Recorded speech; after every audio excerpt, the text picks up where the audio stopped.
comes on and off, so I can't really tell out there whether you can hear me well or not. If you can't hear me, please raise your hand while I'm talking, and I'll try to speak up, okay?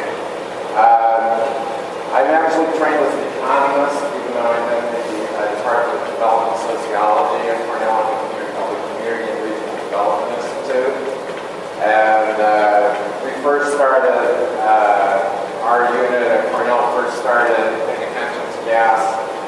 A little after some of you, and a little before some of the rest of you, when we started hearing through our field agents from landowners who were being approached a few years back about leasing their land. And since then, at first nobody on campus was paying close attention to it, but since then we've put together a decent-sized team for New York, not as big as the one in Pennsylvania or Texas, not close to as big a group as the one in Texas working on these issues.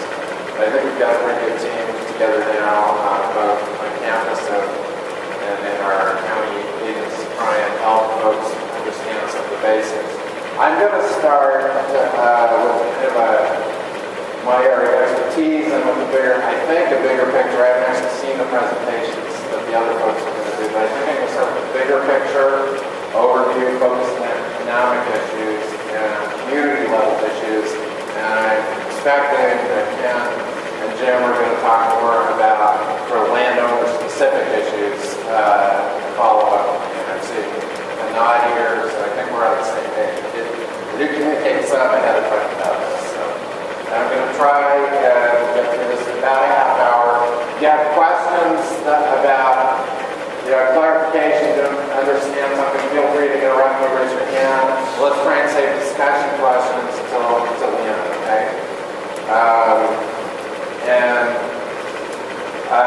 I'm going to try to present everything as neutrally as I'm able. I know that this is a controversial issue for a lot of people, and there's a lot of information that's contradictory out there about things that we'll probably be talking about. So I'm also a trained mediator.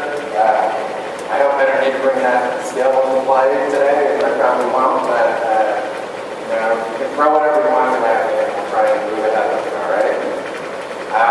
So I'm going to focus on economic issues.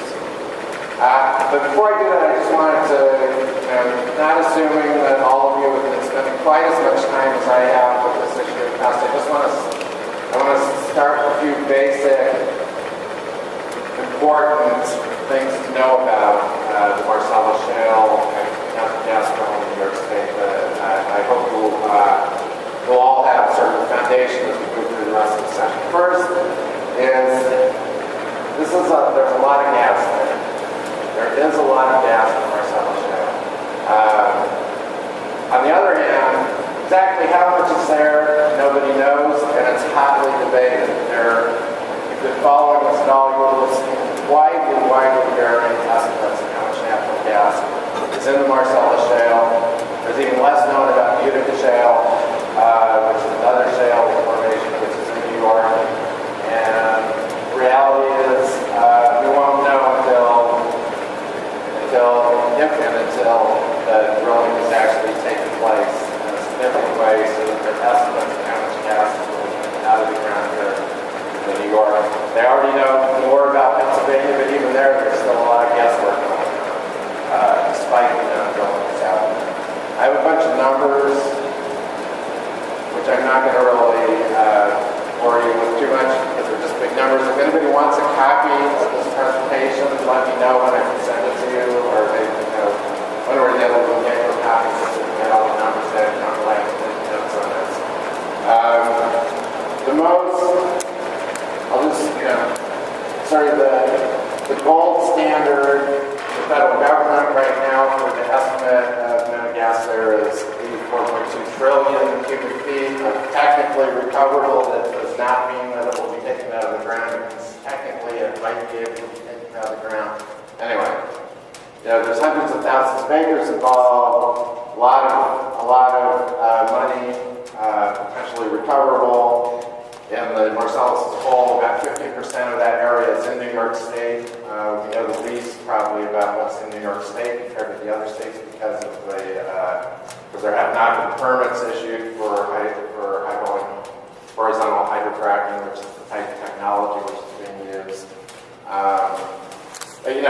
the take-home message is it's a lot of gas, and one of my colleagues in Penn State is telling me, I don't know if this is going to be true in New York, but there's roughly $2 million per well landowner share. That's not, that's if you own the entire, that's if you own the entire rights as a landowner, not if you're just a partial owner. That's for the landowner. The companies obviously get more than that out of the well. So it's big bucks if you have a good producing well. And I think some of the other people will talk more about that later.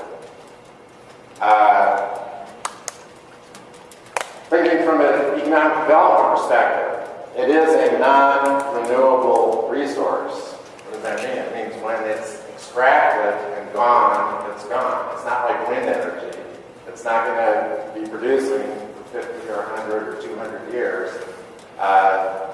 Another thing which is actually debated quite a bit is what the lifetime of an individual well is. And again, we don't actually know the answer to that question yet because most of this has been happening in other states, in other parts of this formation, other formations. And it's also not been going long enough, but we've had 30 years of experience to see what's happening in those wells 30 years ago. So geologists will be able to, I'm not a geologist, geologists will be able to tell you more than I can about that. But the bottom line is they don't really know either. In fact, one of the themes, unfortunately, of my presentation is that despite the desire that most of us have to know more than we do, there's a lot of uncertainty left about what this means for New York State and for individual property owners. Not necessarily, some property owners already know exactly what's going to happen, like there's some parts of the state that there is none of this gas, so you know what's going to happen there, right? But other parts of the state, we just don't know a lot yet. There's a lot of good estimate, educated guesses, but a lot of this is guesswork. I'm particularly concerned about community level impacts, and what we as economists do with community level impacts is worry about something called the multiplier effect. This is the idea of how much of the spending that happens locally circulates within a local economy. So I employ models to try and I've looked at a lot of the studies that have been done trying to employ models to look at if money comes into a community, how much does it benefit the community as a whole? And that idea of money circulating around is called the multiplier effect. And what does that depend on? You have a big local impact if the money stays within the local economy. So what determines that? Well, it depends. Landowners getting royalty payments, are they spending that money locally or not? If they spend it locally, it circulates locally more. If they spend it on a trip to Florida or whatever, then it doesn't stay local, right? Et cetera, et cetera, et cetera. Similarly, for the businesses that are sort of in the chain of spending that gets triggered by gas drilling activities, where do those businesses and where do their employees spend their money? That's very important to know. We don't have great information about that. And then there's a more fundamental question about what is local. What does that really mean? Is it your neighborhood? Is it your, quote, community? Is it your town? Is it your county? Is it your state? All these things matter sort of about when people are debating these things about how they define it. There's not a right answer to that question. There's something you need to think about when you're thinking about what are the local impacts. There will be winners, big ones, and there will be losers, big ones, with this process. It's not, I'm talking from an economic perspective primarily. There's a lot of other issues, which I think some of the other folks will be talking about. But economically, there will be losers as well as winners. I'm going to talk more about that if you want to later. I already mentioned this. There's all kinds of uncertainty about what's going to happen still, partly because we don't have the experience here in New York State with this. Lack of information, and there's different kinds of uncertainty. Some of it is lack of information that some people have and some people don't have. That's this fancy word asymmetric information. That's what economists used to describe. Some people know more about some things than others. So there's not an even distribution. I mean, obviously the gas companies know a lot more about some things. The regulators know more about some things. Landowners know more about other things. It's not evenly spread around. But there's a lot of other uncertainty. There's uncertainty about costs, the risks of environmental contamination, where drilling, this is one I'm going to hit on later, where drilling is actually going to happen, well productivity, technological change, blah, blah, blah. There's a lot. All of these areas, we know some things, but we need to know more.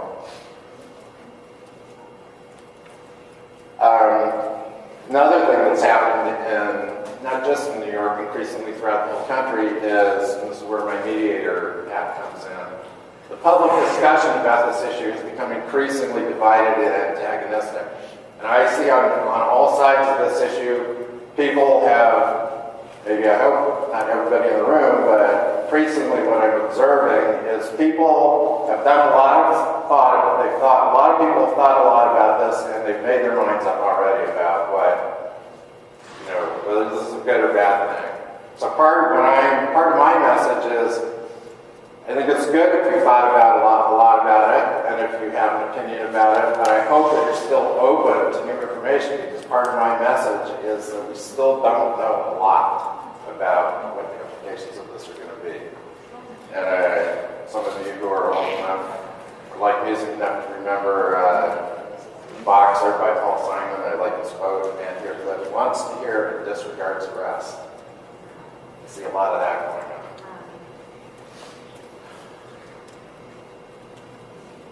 We just had a case announced in Tompkins County yesterday about the issue of home rule. Do local governments have the right, or does the state have the right to determine exactly where local zoning powers gas drilling will happen and how it will happen? There's a what we call our Supreme Court, which is our lowest court in New York State, just ruled in one of the Supreme Courts about that in writing yesterday, affirming the right of local governments to impose zoning controls, but that will almost certainly be appealed. There's another case working its way through the system. So this is an area where there's a lot of interest and still a lot of uncertainty, because we don't know what the higher courts will do, and we don't know if and when the legislature will actually weigh in to clarify some of these things. I think other folks will talk about this, but I just wanted to briefly throw this up to show you kind of the map. This is from the New York State Museum. Geologists there showing where the fairway is. What's the fairway? The fairway is where is the highest probability of hitting the jackpot, if you want to put it that way, with the well. And what you see is basically, the red and the yellow areas are the areas where, for the Marcellus Shale, on this particular map, they're saying that's the highest likelihood of there being a lot of economically recoverable gas. It's obviously very generic. It's based mostly on geologic features.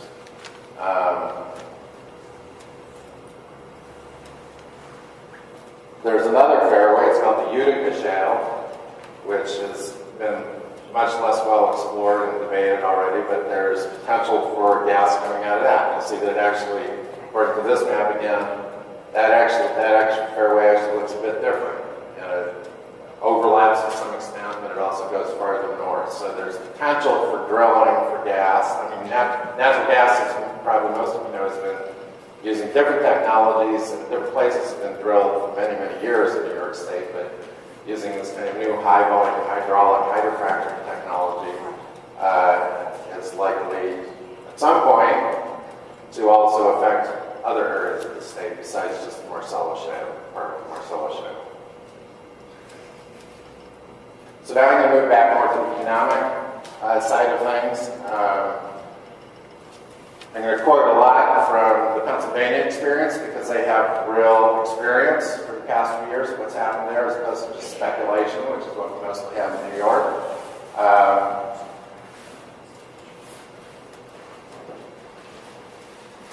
The estimate there, using using some of the techniques, economic analysis techniques I talked about earlier, is that there could be, there have been, this is based on 2009 data, that there have been about, in between about 23, roughly 20, a little over $20,000 jobs created by the industry statewide. A study by our colleagues at Penn State, these are big economic impacts. They're not small economic impacts, especially in rural places, because a lot of these jobs are not necessarily in the most rural of the rural places, but in the areas surrounding the rural areas that are a little more developed. So it's a big deal for small counties. However, this estimate is about half the size of some of the first estimates that came out. They got a lot of publicity about how much impact it's going to be there. So maybe that, if you don't care about numbers, you can say it's a big impact, but if you do care about numbers, there's been a pretty wide range of estimates that are out there about how many jobs have been created and will be created. And I'm giving you what I think is the most recent and most accurate estimate that's likely to change in the future for a number of reasons. One of them being that the kinds of impacts we're having now, which is right at the beginning of the development of this play, what they call the play of the Marcellus Shale, those kinds of impacts aren't going to be the same as we move through different phases of development of the field. There's a lot of things that are going to be changing as the industry establishes itself over time. So, one of the reasons, the main reason that there's a big difference is we know more, we have better information, you might say, about what landowners do with their income. We don't have great information, but we have better information than we did before about what landowners do with the income they get. And the early studies essentially assumed that they were going to spend that money more or less the way consumers normally spend their money. Like if you got another $500 in your paycheck, how would you spend that? Maybe another $20 in your paycheck. You'd probably just not make any kind of special purchases, right? You just spend it the way you spend the rest of your money. But what we know now is that it doesn't happen, or has not happened so far, is the way I should put it, in Pennsylvania with the people who responded to the survey that these guys did. So what you see is, most of the money has been gone into investments, savings, finances. In other words, not typical consumer spending. A lot of it's going to motor vehicles. A lot of it's going to real estate. These are not consumer goods. These are sort of often investment or consumer durable type goods, long-term kinds of expenditures.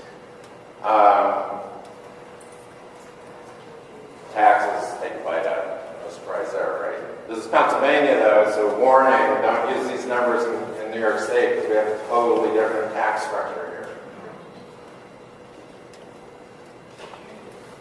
For those of you who are farmers, there is a significant amount of reinvestment by the farm community back into their farms with this money. And I'm just highlighting sort of the typical consumer durable, the consumer good kind of stuff. Tiny percentage of the money actually goes into that, has gone so far into that type of spend. It makes a big difference for the type of analysis that people in my profession do.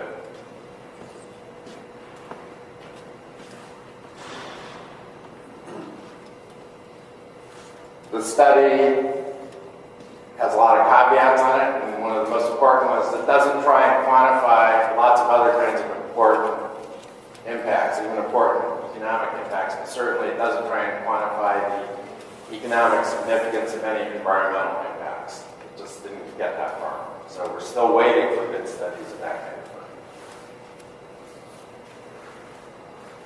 Another really important thing, there's been a lot of debate about short-term versus long-run impacts. Remember, it's a depletable resource.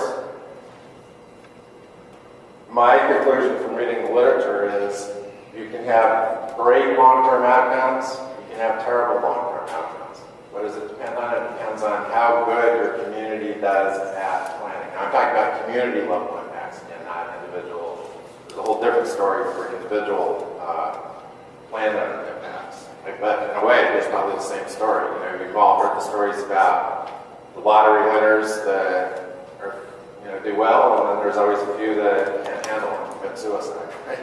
So, you know, there's different possible outcomes for both communities and individuals. A lot of it depends on the capacity of the community or the individual to handle change well, and to handle new income well, and to make good longer-term decisions, and not just blow it all in a big flurry. Although for some people that might be a good choice, probably not for a community.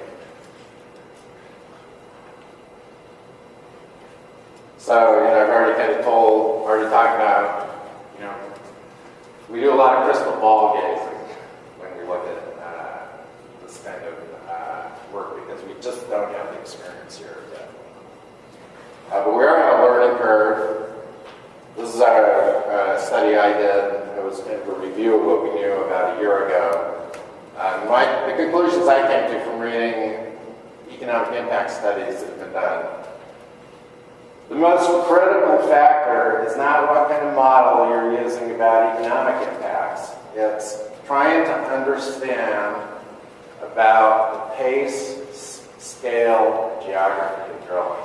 It matters enormously whether you have development of the shale occurring over a 10-year period or a 50-year period. It matters enormously whether the wells are concentrated in what they call sweet spots, which I'll show you a little later, or whether they're evenly spread out over the entire 95,000 square miles of Marcellus Shale. Something we don't know yet. Something that the oil and gas companies know a lot better than most of us, but even they don't really know the full extent of that yet, because they haven't done the drilling yet.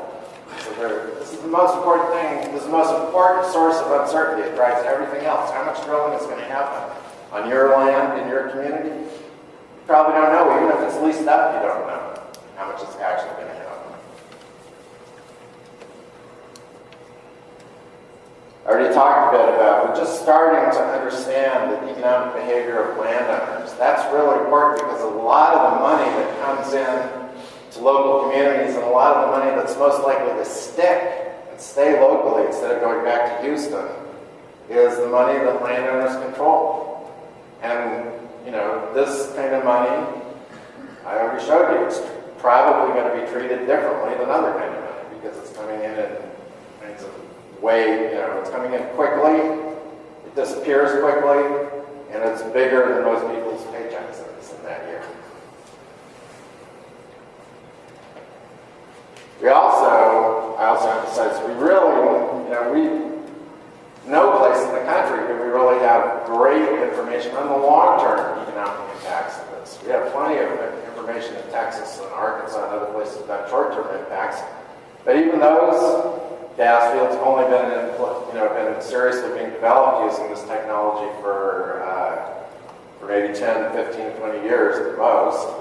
So we're kind of in the dark about what's going to happen in the long term. And again, my conclusion is that this is not like something where you say there's an inevitable outcome about what's going to happen. It happens, it can play out differently depending on policies that we put in place today and our ability to monitor and adapt to what's happening as we learn more.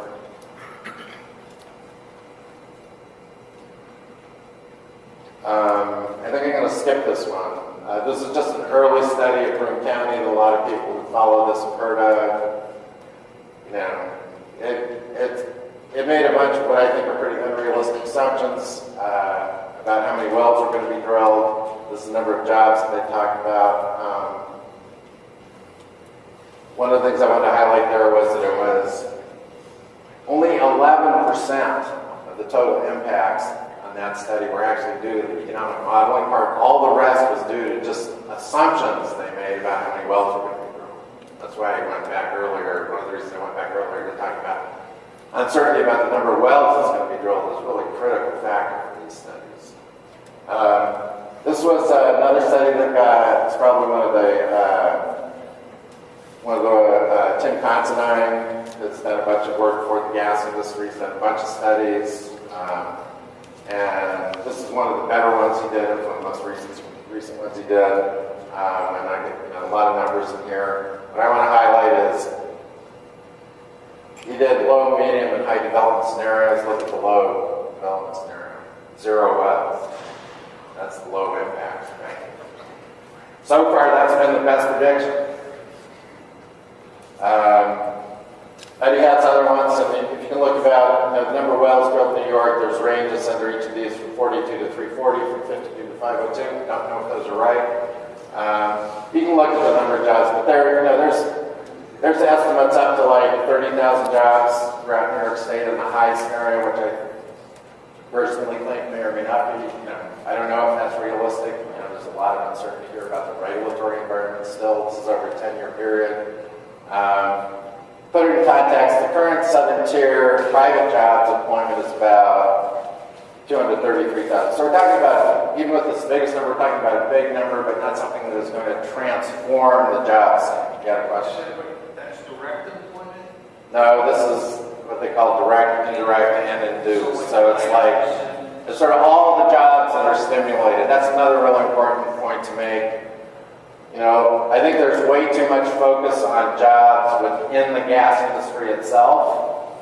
If most of the money that's coming into your community and staying in your community is coming to landowners, then the jobs that might or might not be created depends on what those landowners do with that money. And they're not going to buy drilling rigs to come and play with on their property, right? So particularly in the early stages of the development of a field where you have, before drilling starts, that there have been impacts in New York State, right? Is anybody here? Well, I want to ask for a show of hands, maybe too controversial, but assuming there's some people in here that have leased their property, right? You've gotten some money already if you have. So what are you doing with that money? That's an impact. Nobody pays attention to that. Critical parameters. I already talked about the pace and scale of drilling that drives everything else.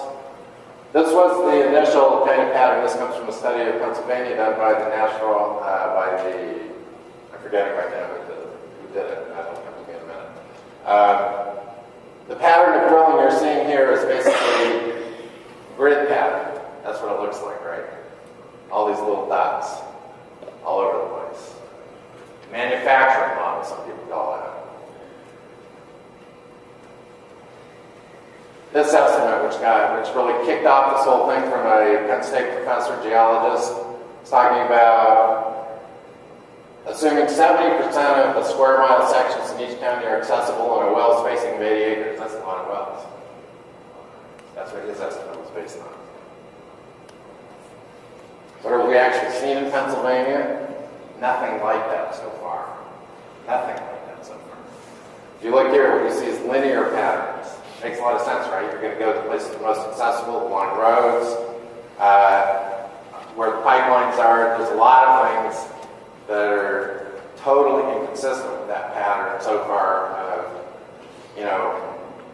80-acre spacing across 70% of the whole territory. That's not to say that could never happen or it won't happen in some spots, but what's happening so far is not that. Another one. This is from the Marcellus Shale in Texas. But the pattern that a lot of geologists see is actually concentration, heavy concentration. That kind of pattern may happen in what they call core areas. These are counties, these boundaries. So, look where this is happening. These are core areas. Not happening so much out here. And this is, a much more mature field. Some people are saying the Barnett field is past its peak already. Try and hurry because I know I'm already in the time. A lot of other issues. Well, price of gas, tremendous driver of the rate of drilling. Look how volatile it is. We already talked about the money that's spent locally on businesses within the industry versus the money going to landowners. Very important issue, doesn't get enough attention.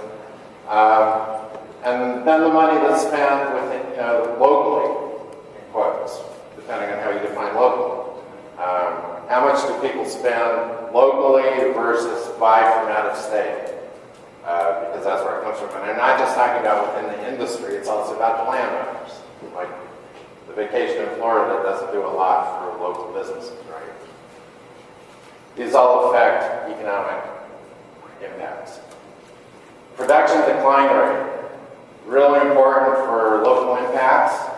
It's really important for the landowner too. You have to understand, and we don't know this fully, how is each well going to produce? And the curve, does that affect your severance, possibly if there is a severance tax?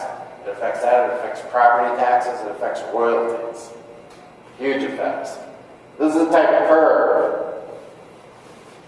Really steep decline, and then flattens out. Most of the gas comes out of the ground in the first couple of years.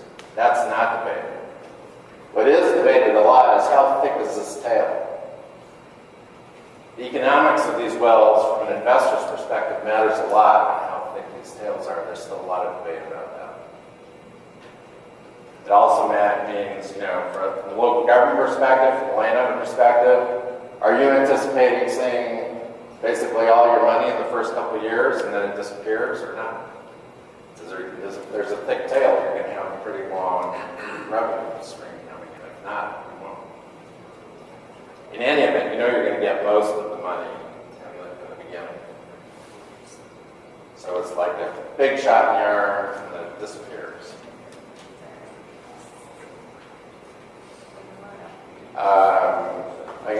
I think I'll skip over some of this is out of the DEC's revised draft generic environmental, supplemental generic environmental impact statement. It's a big mouthful. This is a study that's getting all the attention. They've got something like 40,000 comments on them, including a lot from me, and they're working through right now. But there's a lot of details there, but some of the things that they concluded is some industries in the regional economies may contract. There may be negatives on a couple industries, but they don't attempt to quantify those. So they're just saying this is a possibility. They didn't attempt to quantify those. They saw increases in property value, and they saw possible decreases in property value, depending on where the wells are located in relation to property. Again, they didn't really attempt to quantify that, they just did a literature review. They looked at what was going on in 3 different parts of the state, which I think was a good thing, rather than assuming the same thing was going to happen everywhere. And they looked at high, moderate, and low production potential, which I also think was a good thing, because we don't know what's going to happen. So they looked at a bunch of different scenarios about what was going to happen and how it might affect different parts of the state. They did assume that a very high proportion of the shale would be developed. That's this bit here, 67% assumed developable. And they did assume certain mathematical formula for, what just happened? I don't know what happens. Almost done. Okay. They see it there, but they don't see it there. Is that a red light? Okay.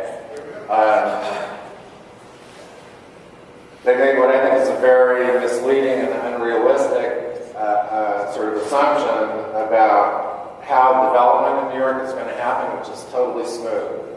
Same number of wells drilled every year. Well, in some ways that's an okay assumption to make. But if you're a community, doesn't it make a difference about whether you're having 20 wells drilled in your community each year, or whether there's 60 one year and it's none the next? Think about the revenue streams, if nothing else. And they acknowledge that that's an issue. That's what this is about. They didn't really play out the implications of the fact that it's not just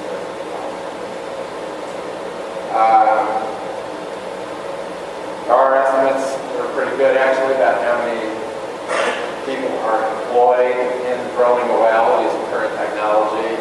400 different individuals have a little piece of the action. Adds up to about 12 full-time equivalent jobs. This is Pennsylvania's analysis. This is just, I'll skip this because I'm behind, but this is just another chart sort of showing in their scenarios. They use different scenarios. 413 wells, 1,600 wells, 2,400 wells. That was the basis of their scenario.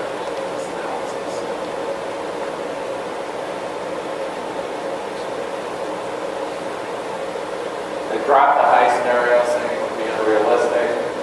For economic impacts, they did include it with some environmental impacts. Because when you're looking at environmental impacts, the goal is to try and avoid the most impacts. Let me just try and finish up. So I'm including with sort of my major concerns about the study that we're all waiting to see what the DC can do about in terms of economic analysis is basically what this is going to tell you. It assumes that there's a lot more gas going to be taken out of the ground and turned into a revenue stream than the official estimates say is even there. So I think there's an inconsistency. They're assuming even after they've thrown out the high-end estimate, they're assuming there's going to be more wells drilled and more gas taken out of each well than I think is what you estimate. Concern I have about that. So what does that mean? It means if you're a promoter of natural gas who's touting all the economic benefits, I'm going to say they're probably exaggerated. Those benefits are probably exaggerated if you believe this study. If you're a critic of natural gas and you're responding to the concern about as much negative environmental impacts as some of those early estimates said, and it's still reflects something, you're probably overreacting to some extent because there isn't likely, there's not solid